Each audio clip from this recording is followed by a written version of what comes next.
Dicen que hay mañanas que parecen completamente normales, hasta que alguien decide arruinar el orden del mundo. Y aquel 15 de julio de 1997, la mañana cálida en Ocean Drive, frente a la mansión Casa Casuarina, escondía una verdad espantosa. Uno de los asesinos seriales más buscados de Estados Unidos estaba a solo unos metros del hombre que vistió a una generación con lujo, identidad y rebeldía. Un hombre que, sin saberlo, se acercaba a su destino final mientras sostenía las revistas que acababa de comprar en el News Café. A esa hora, nadie imaginaba que, en cuestión de segundos, el diseño, la moda y la cultura pop perderían a uno de sus genios más influyentes. Y lo más aterrador es que su asesino ya había matado antes, que había dejado un rastro de cuerpos a lo largo del país y que el FBI no había logrado detenerlo a tiempo. Bienvenidos a Crímenes y Engaños, el canal donde analizamos las tragedias que marcaron la historia y los enigmas que aún buscan respuestas. Si este inicio ya te atrapó, y sé que sí, te invito a suscribirte. Es completamente gratis y nos ayuda a seguir investigando historias que estremecen. Y antes de continuar, déjame preguntarte algo.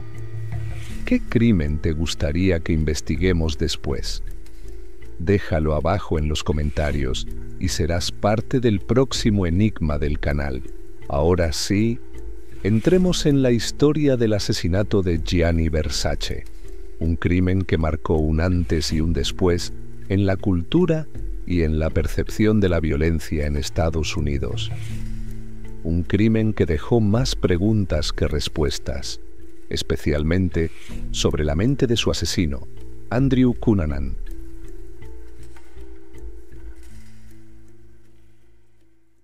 Gianni Versace nació en Reggio Calabria, Italia, en 1946. Su madre era modista y él creció entre telas, bocetos y maniquíes. Desde niño mostraba una sensibilidad artística inusual y una fascinación por la arquitectura clásica, los mosaicos bizantinos y los colores vibrantes. Mientras otras familias italianas intentaban mantener tradiciones conservadoras, los Versace parecían vivir en un universo creativo. Donatella con su estilo rebelde, Santo como el pilar empresarial y Gianni como la visión pura hecha persona. Ese triángulo sería el núcleo del imperio Versace.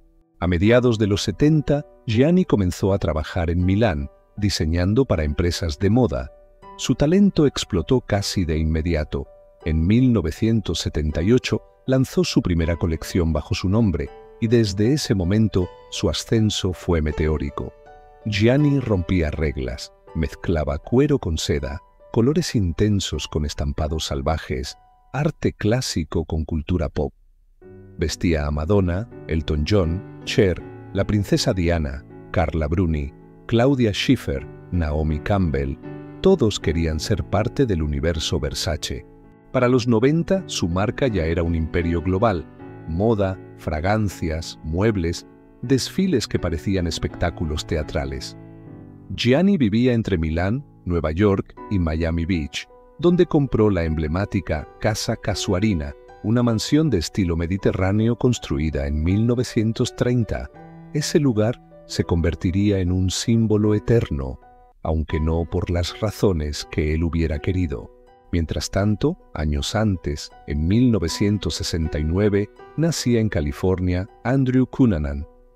Hijo de un filipino retirado de la marina y de una madre italiana extremadamente religiosa, Andrew creció rodeado de mentiras, presiones y fantasías. Su padre lo sobrevaloraba, le repetía que era especial, superior, destinado a grandeza, pero al mismo tiempo le enseñaba a manipular, a seducir y a vivir de apariencias. Cuando Andrew tenía 19 años, su padre abandonó a la familia y escapó a Filipinas por fraude financiero. Este abandono marcó profundamente la psiquis de Andrew. Dejó de saber quién era y empezó a convertirse en lo que otros querían ver. Era inteligente, culto, carismático, con memoria prodigiosa. Pero también manipulador, narcisista y obsesionado con el estatus social. Se relacionaba con hombres adinerados, especialmente mayores, y vivía a costa de ellos. Sus amigos decían que cambiaba de personalidad según con quién estaba, que era como un espejo vacío. A comienzos de los 90, Andrew empezó a desmoronarse lentamente. Mentía sobre todo: su educación, su dinero, su pasado, sus contactos. Inventaba conexiones con celebridades, incluyendo, según algunos testimonios no comprobados, que había conocido a Versace años antes, pero no hay evidencia sólida de que eso haya ocurrido.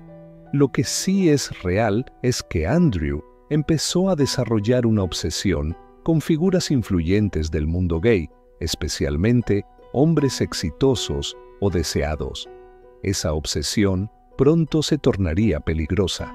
En 1997, Andrew Cunanan tenía 27 años, estaba endeudado, había perdido a sus círculos sociales y, según algunos conocidos, estaba convencido de que estaba infectado con VIH, aunque nunca se confirmó médicamente. Aquello pudo haber sido un detonante emocional. Sentía que su vida se le escapaba y que nadie lo recordaría.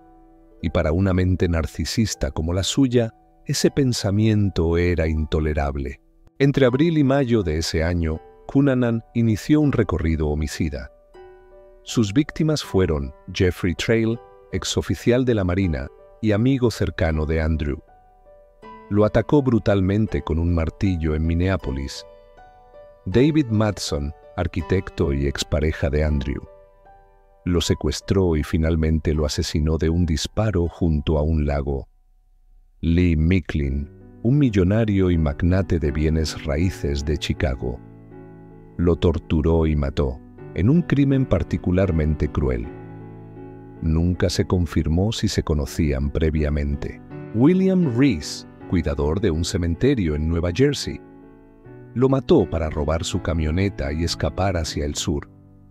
Para cuando llegó a Miami, Andrew Cunanan ya era buscado por el FBI y estaba en la lista de los 10 más buscados.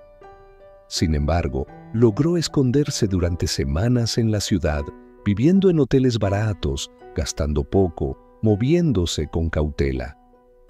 Lo inquietante es que estuvo relativamente cerca de zonas populares, de la playa, de lugares llenos de turistas. Y nadie lo reconoció. Durante ese tiempo, Gianni Versace estaba en uno de los momentos más estables de su vida. Había superado un cáncer de oído diagnosticado en 1994 y finalmente retomaba las riendas creativas de su empresa con fuerza renovada. Vivía en Miami con su pareja desde hace años, el modelo Antonio D'Amico. A diferencia de muchos famosos, Versace no tenía guardaespaldas personales. Le gustaba caminar por Miami Beach, comprar sus propios periódicos y vivir con cierta normalidad. Algunos allegados, incluido D'Amico, mencionaron que Gianni creía que la seguridad excesiva creaba paranoia. Quería disfrutar de la vida, sentirse libre. Nadie imaginaba que esa libertad sería un arma de doble filo. La mañana del 15 de julio de 1997, Versace salió de su mansión, caminó hasta el News Café en Ocean Drive y compró varias revistas, entre ellas Vogue y The New Yorker. Saludó a algunos empleados del café, regresó por la misma ruta y subió las escaleras de Casa Casuarina. En ese preciso instante, Andrew Cunanan lo esperaba. A pocos metros de él, Cunanan se acercó por la espalda y disparó 2 veces con una pistola. Una bala impactó cerca del cuello y atravesó su mejilla. La otra quedó alojada en la cabeza. Gianni cayó inmediatamente y las revistas quedaron esparcidas sobre los escalones manchados de sangre. El ataque fue tan rápido que la mayoría de los presentes apenas entendió qué había pasado. Cunanan corrió entre callejones y desapareció. Dejó el arma dentro de una camioneta cercana, donde también se encontró más tarde una famosa revista Time con su rostro en la portada, parte de su arrogancia retorcida. Antonio D'Amico fue de los primeros en salir y ver la escena. Durante años habló del impacto emocional devastador que ese instante dejó en él. La muerte de Versace conmocionó al mundo. La industria de la moda quedó paralizada. Las celebridades inundaron los medios con mensajes de dolor. La princesa Diana envió condolencias públicas. Un mes después, ella misma moriría en París, otra pérdida que marcó el final de una era. Mientras tanto, el FBI intensificó la búsqueda de Cunanan, pero el asesino no huyó muy lejos. Se escondió en un bote abandonado en Miami Beach. Allí permaneció 8 días. Cuando finalmente fue rodeado por la policía, decidió no enfrentarlos. Se suicidó de un disparo. Murió sin dejar una carta, sin explicaciones, sin pistas definitivas sobre por qué eligió a Gianni Versace como su última víctima. Se teoriza que Cunanan admiraba, envidiaba o incluso fantaseaba con figuras de poder dentro de la comunidad gay, y Versace era una de ellas. Algunos creen que Andrew quería ser recordado, que buscaba fama a través de la destrucción. Otros dicen que fue simple oportunidad. Lo vio vulnerable y actuó impulsivamente. No existe una respuesta oficial. Lo cierto es que Cunanan fue un asesino serial sin un patrón claro, más allá de su propio caos interno. Tras la muerte de Versace, su mansión en Miami pasó por varios dueños. Hoy funciona como hotel y restaurante de lujo, y miles de turistas se fotografían en las mismas escaleras donde ocurrió el crimen. Un contraste extraño, casi grotesco, entre tragedia y glamour. El imperio Versace quedó bajo control de su familia. Donatella asumió el rol creativo y Santo el financiero. A pesar del dolor, la marca sobrevivió y se transformó. Donatella llevó la estética de su hermano hacia nuevas interpretaciones, manteniendo vivo el espíritu Versace. En las décadas posteriores se han producido documentales, libros y series sobre el caso. Entre ellos, El asesinato de Gianni Versace, historia del crimen estadounidense, basada en el libro de Maureen Orth.